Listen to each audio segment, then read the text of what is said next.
Hey there everybody, this is Robin with Creative2xmom. And in today's video I'm going to be sharing with you our read alouds for the new homeschool year. So my name is Robin and this is Creative2xmom. This channel is all about homeschooling, parenthood, and thriving in the day-to-day. In today's video I'm going to be sharing with you this really long list of homeschool read alouds that I am planning for the new homeschool year. Now typically I try to plan 12 and then I figure we can average about one a month. This year, I think we're on book 10. So as the kids are getting older, the books are getting longer and I need to slow down a little bit. And I kept that in mind and I looked at my list today and I have 13. So this is the plan for the new homeschool year. I think because there is such good rich books here, if we don't quite get to all of them, I might just assign them to one or two of my students. I have a daughter that's going into 9th grade and a son that's going into 6th. And then again, I might just grab them and read them myself because there are so many good books here. So grab a cup of coffee or a glass of water. I will try not to be too long-winded, but let's talk books.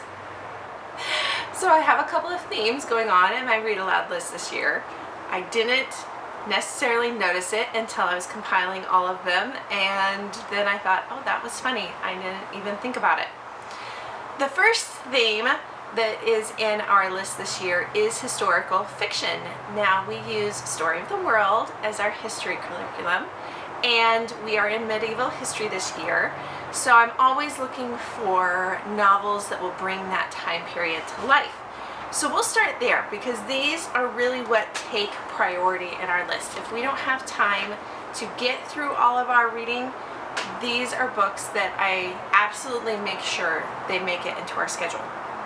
So like I said, we are in medieval history this year. Story of the World Volume 2. A couple of these are really thick and some of them are very thin. I have 5 here. I started out with 6. And I realized we were not going to have time for all of them, so my son and I both read The Adventures of Robin Hood over the summer. If you've not read that yet, it's a great, probably middle school to high school read. We both enjoyed it. But what's going to be on our list is King Arthur and the Knights of the Round Table, The Sword and the Stone, The Arrow Over the Door. This one looks like it's going to be pretty quick. The Door in the Wall. And I couldn't find the full version of this, but I found a retelling of Sir Gawain and the Green Knights. Then somehow I went into a sort of nature-based theme, and we have started Ice Whale. This was on our list last year. This is number 10 from our list. Remember I said I was on number 10. It's by Jean Greighead George. We feel kind of hit and miss about this author. Some of her work we really like, and some of it not so much. This one has been okay so far. It's about a little boy who is tasked with helping preserve the whales against the hunters. So that is the one that we are currently reading. And then I have 3 that I am on the holds list from the library. And the first one is a wolf called Wander. So I'm just going to read to you the description for this one. The gripping novel about survival and family is based on the real story of one wolf's incredible journey to find a safe place to call home. Illustrated throughout, this irresistible tale by award-winning Roseanne Perry is for fans of Sarah Pennypacker's Pax and Catherine Applegate's The One and Only Ivan. Now, I read Pax this last summer, so I think that's what led me to A Wolf Called Wander.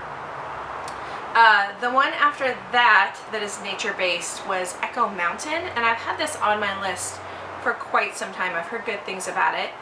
And the beginning of the description: after losing everything in the Great Depression, Ellie's family is forced to leave their home in town and start over in the untamed wilderness of nearby Echo Mountain. Ellie has found a welcome freedom and a love for the natural world and her new life on the mountain. But there is little joy after a terrible accident leaves her father in a coma, an accident unfairly blamed on Ellie. So I don't know why, but for whatever reason, these nature-based read-alouds tend to make their way into our homeschool. And I will say with Jean Greighead George, she does a very good job of teaching through her stories, which I think is definitely a strength for her. I don't know if it's because of where we live or what it is, but these nature-based books always tend to get me. Going along with themes, I have 2 mystery books that were on our Read Aloud list last year. And as I was making my list this year, I thought, oh, do I just kind of move past them? But reading the description, I thought, oh, no, we're not moving past these. We are definitely going to check them out. So the first one is The Green Glass House. And this says, it's winter time at Green Glass House. The creaky smuggler's inn is always quiet during this season. And Milo, the innkeeper's adopted son, plans to spend his holidays relaxing. But on the first icy night of vacation, out of nowhere, the guest bell rings, then rings again and again. Soon Milo's house is bursting with odd, secretive guests, each one bearing a strange tale that's somehow connected to the rambling old house. As objects go missing and tempers flare, Milo and Betty, the cook's daughter, must decipher clues and untangle the web of deepening mysteries to discover the truth about Green Glass House and themselves. My kids have always loved mysteries. In fact, I think some of their first chapter books that they read were the calendar mysteries and the A to Z mysteries. Mysteries have been a thing in our house, and we've kind of gotten away from them the last couple of years, so I definitely wanted to add this one. Going along in that mystery theme, one of the things that has come up lately has been the Mysterious Benedict Society. And I have never read these personally, neither have my kids. So while I'm on hold for that one, this is what the description reads. Are you a gifted child looking for special opportunities? Dozens of children respond to this peculiar ad in the newspaper and are then put through a series of mind-bending tests, which readers take along with them. And my kids would love that. They love mind benders. Only 4 children, 2 boys and 2 girls, succeed. Their challenge, to go on a secret mission. The only most intelligent and inventive children can compete. To accomplish it, they must go undercover at the Learning Institute for the Very Enlightened, where the only rule is that there are no rules. So we have included those 2 mystery books in our Read Aloud list this year, and I have to say I am probably more excited about those 2 than maybe anything on my list. I'm excited to read these 2 books. They've both been books that have popped up in conversation with other moms recently, and so we are going to be adding those to our Read Aloud list this year. This is a book that I don't know if I've shared in one of these Read Aloud videos before, but it pops up in our homeschool every year. The Best Christmas Pageant Ever. A lot of times I don't include this one because I forget about it, and then I throw it in December. I think this will be the 3rd or 4th year we've read it.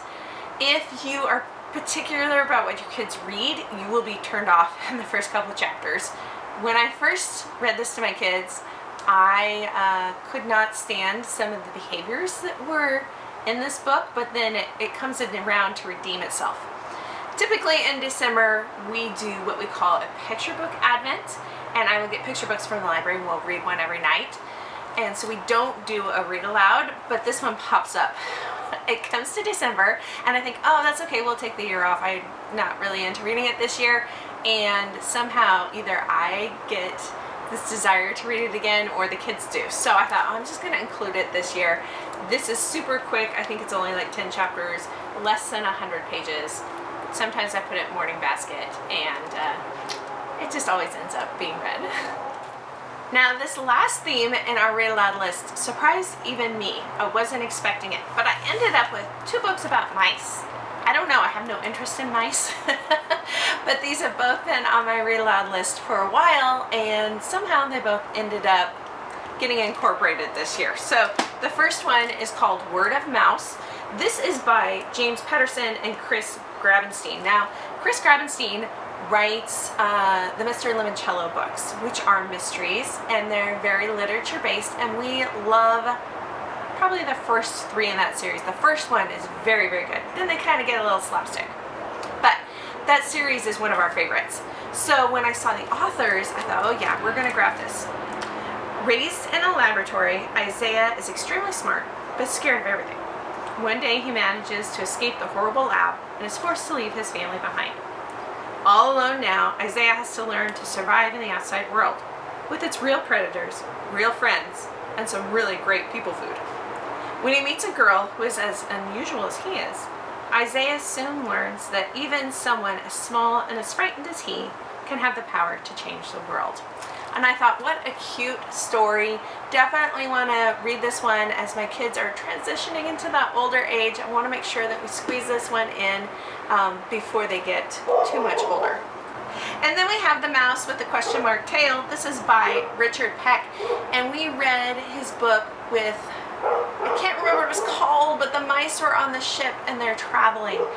Very good as well. We listened to that one on audiobook. So when I saw the author of this one, I wanted to grab it as well.